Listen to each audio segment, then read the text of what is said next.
Vamos a hablar de tabaquismo. Es una adicción, hay que recordarlo. Sí. ¿Cómo afecta a los fumadores pasivos? ¿Cómo afecta a la gente que está alrededor vivir con un fumador en casa, por ejemplo? ¿Cómo han cambiado los parámetros también, Erika? Vi la otra vez una foto que en un hospital el médico venía con un cigarrillo, pero te estoy hablando de una foto de hace 50 años, el médico con un cigarrillo en la mano. Era una foto, no era una publicidad. Entraba a ver a un enfermo para ver cómo seguía y el médico tenía un cigarrillo. Todo eso cambió, han cambiado los parámetros con respecto a los cigarrillos. ¿Es fácil o es difícil dejar de fumar? ¿Se puede? Es la gran pregunta. ¿A quién se la hacemos? Está en comunicación con nosotros el doctor Alfredo Morán, médico neumonólogo y responsable del Programa Provincial de Enfermedades Respiratorias Crónicas. ¿Cómo le va, doctor? Bienvenido, buen día. Hola, buen día. ¿Cómo está? Y acá estamos con un montón de preguntas. Ahí estamos, doctor. Tantas preguntas sobre el tabaquismo que a veces creemos que sabemos todo, pero siempre nos falta un poquito más. Aquí estamos con Erika, mi nombre es Alejandro. Erika, tengo entendido que no es fumadora. Yo tengo que hacer una salvedad, fumo en pipa de madera, de vez en cuando con tabaco para pipa. Y yo creo que eso es muy sano, doctor. Y usted me va a remachar y me va a pegar en la nuca. ¿Sabés qué te digo que es sano, Ale? ¿Qué? Yo fumo de vez en cuando. Está bueno eso, ya no me hace tanto. Fumo los fines de semana, nada más. Ahí está el doctor que nos reta. Sí, ¿Doctor? o no, claro, a ver qué nos dice. Sí, empezamos retándolos porque en realidad el objetivo que buscamos con esto del tabaquismo es realmente no ingresar sustancias a nuestro organismo, ¿sí? Tengamos en cuenta que un cigarrillo tiene alrededor de 6.000 sustancias, de las cuales un gran porcentaje son cancerígenos.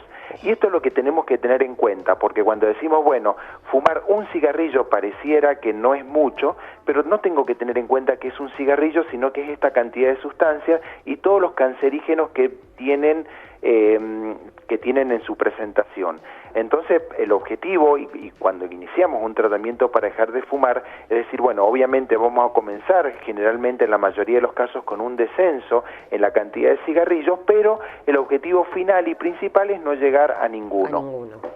O sea, doctor, el que dice que se fuma un cigarrillo, o yo, por ejemplo, que no lo hago diariamente, de vez en cuando, que no me lo llevo a pecho y con eso creo estar salvado, en realidad estoy incurriendo en un error. Tengamos en cuenta que ustedes nombraron varios tips que son fundamentales. Primero, nombraron perfectamente que el tabaquismo es una adicción y tenemos que tener en cuenta eso. ¿Qué es lo que nos juega en contra en esta adicción, o a diferencia de otras adicciones, que es una adicción socialmente aceptada? Claro. Y que ha ido evolucionando, por supuesto, en el tiempo. Ustedes mencionaban la foto de un médico que fumando entraba a un hospital o veía a sus pacientes.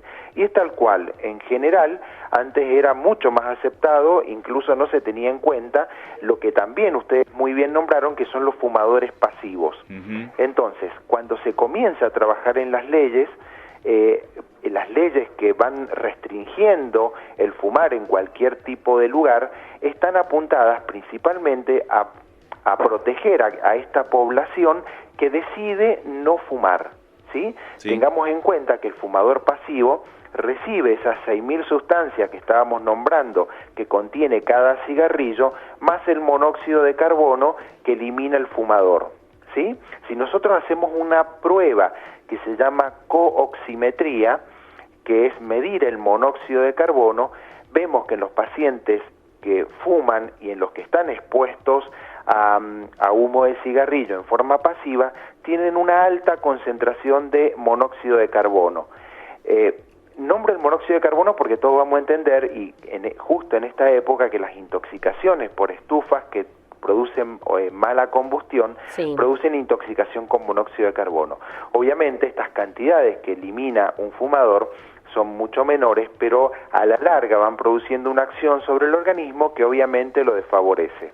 Entonces, hoy por hoy, estas leyes lo que hacen es decir, bueno, vamos a proteger a los que deciden no fumar de la contaminación por humo de cigarrillo.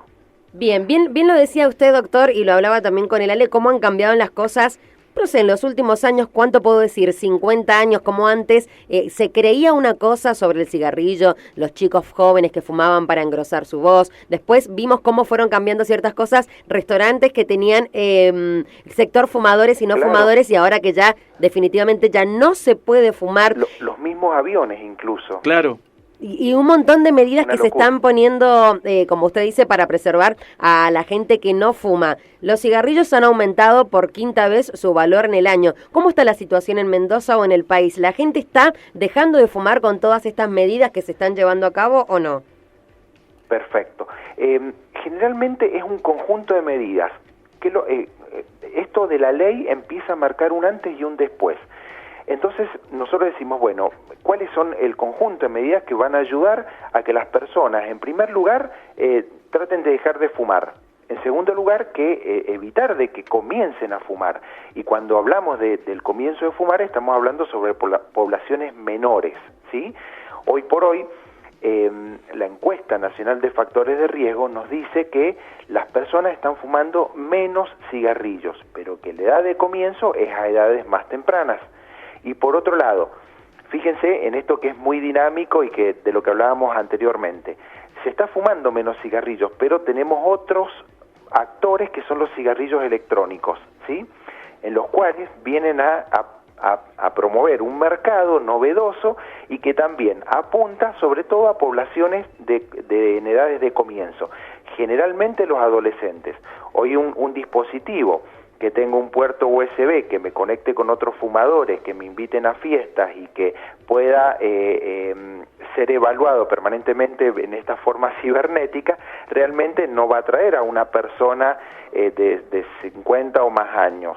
Va a atraer a personas que son adolescentes, ¿sí? Y son las nuevas formas de fumar. Y en esto también, si ustedes me permiten, me gustaría hacer una aclaración, porque se toma como que estas nuevas formas de fumar vienen a darnos una solución sobre el tabaquismo, y no es así. En realidad nosotros no lo tomamos como un tratamiento para dejar de fumar, ni son menos nocivos que los cigarrillos comunes, porque a la larga producen los mismos daños sobre todo el organismo, comenzando por los pulmones y siguiendo por cualquier otro órgano del sistema, y obviamente constituye también un problema en la salud pública.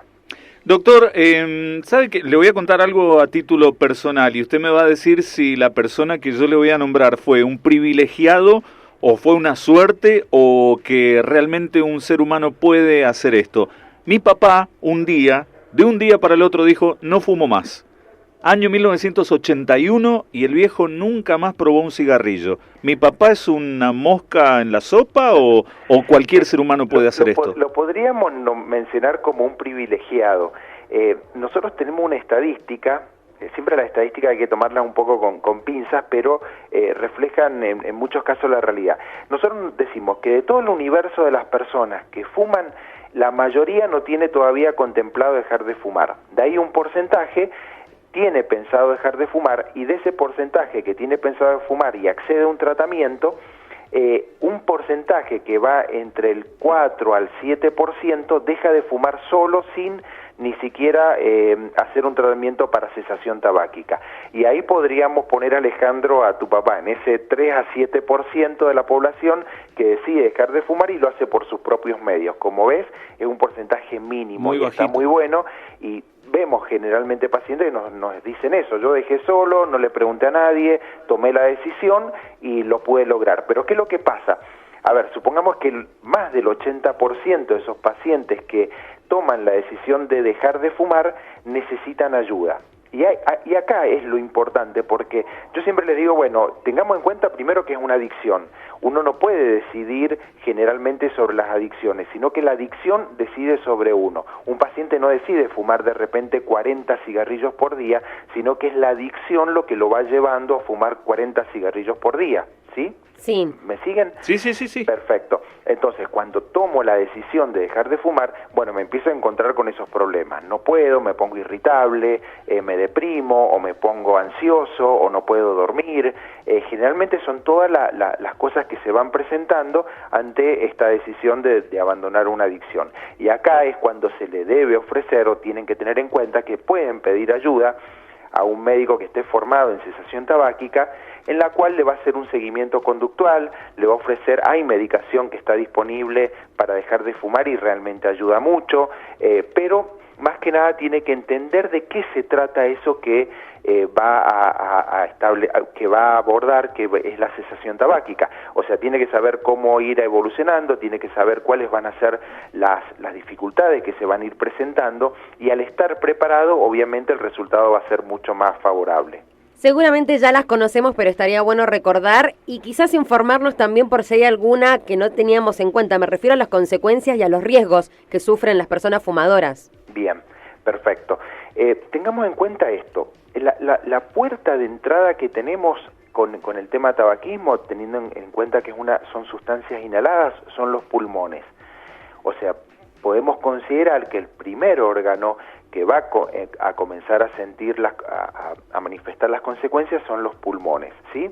¿Y qué es lo que tenemos dentro de las enfermedades de los pulmones? Por ejemplo, el EPOC, que todos mayormente hemos escuchado, que es la enfermedad pulmonar obstructiva crónica, en la cual tenemos el enfisema, la bronquitis crónica, cáncer de pulmón. Acá hay que hacer una salvedad. Si no fuera por el cigarrillo, no conoceríamos casi el cáncer de pulmón primario, los médicos, porque generalmente está asociado en el más del 90% de los casos el cáncer de pulmón primario con el tabaquismo. También empeoramiento o presentación de asma, ¿sí? Y sobre todo tengamos en cuenta que en los niños expuestos, cuyos papás fuman, expuestos al humo de cigarrillo, generalmente también pueden desarrollar enfermedades como asma o empeorar los síntomas de asma o no responder bien al tratamiento. Y acá tenemos personas que no fuman, ¿sí? Pero que están expuestos y que realmente no evolucionan bien. Y después tengamos en cuenta de que afecta cualquier órgano del sistema. O sea, por ahí pacientes diabéticos van a responder mal a la medicación, o pacientes hipertensos van a tener mayor probabilidad de tener hipertensión no controlada, problemas de ACV. Bueno, son generalmente muchísimos los problemas que podemos llegar a tener y las enfermedades que podemos tener asociadas al cigarrillo. Doctor, sabe que mientras lo escuchaba yo me iba haciendo una imagen prácticamente gráfica de lo que usted decía, y se me venía a la mente una familia, ¿no? Con niños chiquitos, bebés, un abuelo que se tiene que cuidar mucho, pero me estaba olvidando, por ejemplo, de las mascotas. Uno tiene, por ejemplo, un perro, ¡ay, cómo lo quiero a mi perro! Y resulta que en la familia fumamos todos. Ellos sufren mucho más todavía porque se la llevan de arriba y ni siquiera pueden opinar, ni siquiera manifiestan qué mal les puede estar ocurriendo. Obviamente que tenemos que extender a todo. En lo personal no tengo experiencia sobre el tratamiento o el impacto específico sobre mascotas, pero tengamos en cuenta que lo que se está haciendo cuando alguien fuma, y más que nada en un lugar cerrado, es contaminar totalmente el lugar. Entonces, todo ser viviente que habite el mismo lugar, obviamente se va a ver perjudicado. Fíjense que los niños generalmente cuando van con sus papás que fuman en el auto, y sobre todo en invierno, vemos todo el humo adentro del auto y los pobres niños respirando atrás. Y por ahí uno dice, bueno, ¿cuál será el impacto que produce sobre estos niños? ¿Y realmente inhalarán todas esas sustancias y pasarán a su organismo? Y esto también se puede demostrar. Tenemos una determinación que se llama la búsqueda de nicotina en orina, y en niños de papás fumadores, si le hacemos un análisis de orina, obviamente va a salir positivo. ¿Y qué nos está diciendo? Que ya está eliminado por orina, que pasó a los pulmones, que pasó a la sangre, que se filtró por los riñones y que aparece en orina. Fíjense todo el camino que recorrió toda esta sustancia para poder ser eliminadas, y en la cual obviamente algún impacto van a generar sobre estas pequeñas personas. La última de mi parte, doctor. Es muy difícil dejar de fumar. Si yo quiero dejar de fumar, ¿a qué médico tengo que acudir? ¿A dónde lo encuentro? ¿Sale muy caro? ¿Tengo que pagar mucha plata? Más o menos para que nos oriente a las personas que de verdad queremos dejar de fumar. Tengamos en cuenta que cuando queremos abordar el tabaquismo lo tenemos que hacer desde la ley, que nos dice, bueno, nos restringe sobre espacios, se aumenta también los cigarrillos, se presentan las etiquetas como ustedes lo han visto en la propaganda pública con los daños que puede producir el cigarrillo y se ofrece tratamientos para dejar de fumar. Todo esto implica un programa de cesación tabáquica. Entonces, cuando uno quiere dejar de fumar, si nos acordamos que el 90% no lo puede hacer por sus propios medios y necesita pedir ayuda, es lo primero que tenemos que tener en cuenta. No es difícil dejar de fumar, pero obviamente que voy a necesitar de una ayuda y generalmente acompañado de una medicación, que esto implica de que la tasa de éxito sobre el tabaquismo, sobre la cesación tabáquica, sea aún mayor.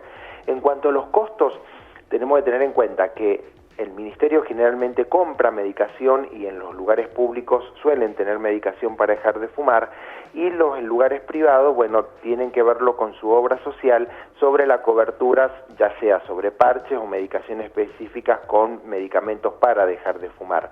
Ahora,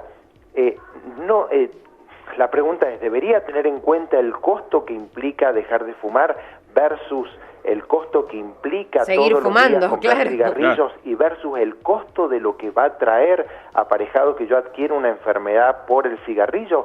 Y realmente está bueno pensarlo de esa forma, porque en el momento de poner una balanza y decir, bueno, tengo que hacer una inversión para dejar una adicción y no hacer una inversión después en medicamentos o tratamientos realmente complejos o complicados sobre una enfermedad que ya va a ser irreversible, porque si hablamos por ejemplo de POC o cualquier enfermedad por ahí crónica, no la puedo revertir a valores o a niveles normales, sino que lo que puedo hacer es estabilizarla, medicarla, tratarla, llevarla lo mejor posible, pero ya no va a ser lo mismo. Entonces creo que hay que tener en cuenta eso, y no tanto si lo que voy a gastar es mucho, poco. Creo que hay que pensar un poquito en cuáles van a ser las consecuencias de seguir con una adicción adelante. Como sea, doctor, siempre va a haber detractores y va a haber frenos. Yo recuerdo década del 80 cuando se agregó la frase al costado del paquete de cigarrillos, después se restringió la publicidad para cigarrillos después de las 22, sin embargo la gente sigue fumando, mucho menos, pero sigue fumando. Está bien esto de concientizar, el que se quiera aprender y quererse un poco y querer a los suyos, bienvenido sea entonces. Sin duda, nadie está obligado. Pero nosotros lo que apuntamos mucho es a proteger a aquellas poblaciones más vulnerables, ¿sí? Y sobre todo los adolescentes que no inicien en esta adicción. Realmente nos preocupa, ya sabemos y tenemos muy evaluado cuáles son los daños. No podemos obligar a nadie, lo reitero, pero sí me parece que informar, alertar y dar conocimientos a la población es la mejor herramienta. Obviamente, Alejandro, después cada uno tendrá su decisión, ¿sí? Claro. Pero la obligación, incluso ya sea desde la parte pública o privada, es alertar, decirte, mira, estas son las consecuencias, esto es lo que pasa, y también este es el beneficio que tiene en cuanto a la salud el no adquirir esta adicción, ¿sí? Después, obviamente, cada uno tomará su decisión, ¿sí? Ahí ya no, por ahí es difícil intervenir, pero me parece que alertar y dar conocimientos y herramientas a la población es lo principal que podemos hacer. Es correcto, doctor. Muchísimas gracias por la comunicación. No, gracias a ustedes. El doctor Alfredo Morán es médico neumonólogo, el responsable del Programa Provincial de Enfermedades Respiratorias Crónicas. Chicos, dejen de fumar. Vayan haciéndolo, vayan Es el pensando mensaje. en sí, claro, llega una temporada buena llega la primavera, que es ideal, los días están buenos y que se te llama como para decir pucho, chau pucho, como se decía en los 80.